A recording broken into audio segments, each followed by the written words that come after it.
All the substances of abuse, whether they're opiates or cocaine or anything else, they're actually painkillers. Some of them specifically are painkillers. But physical pain and emotional pain, the suffering is experienced in the same part of the brain. So when people suffer emotional rejection, the same part of the brain will light up as if you stuck them with a knife. The Eckhart Tolle says very nicely that addictions begin with pain and end with pain. So that all the addictions are attempts to soothe the pain. So when I work with addictions, the first question is always not why the addiction, but why the pain. And what you find is emotional loss or trauma.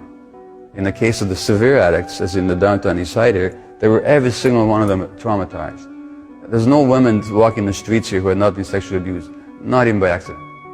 But you know, whether it's a sex addiction or internet or relationship or shopping or work addiction, these are all attempts to get away from distress.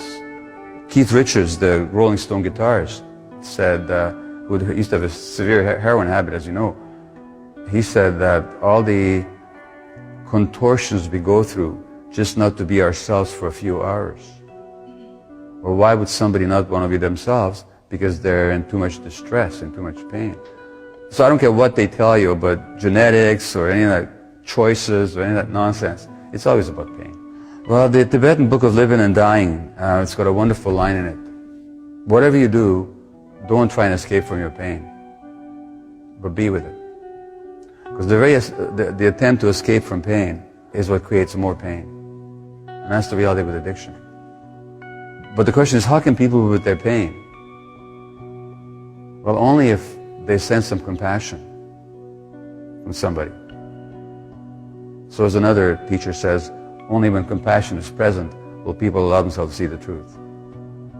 So addicted people need a compassionate present which will permit them to experience their pain without having to run away from it. And all the attempts to run away, it's like another teacher says, the surest way to go to hell is to try to run away from hell.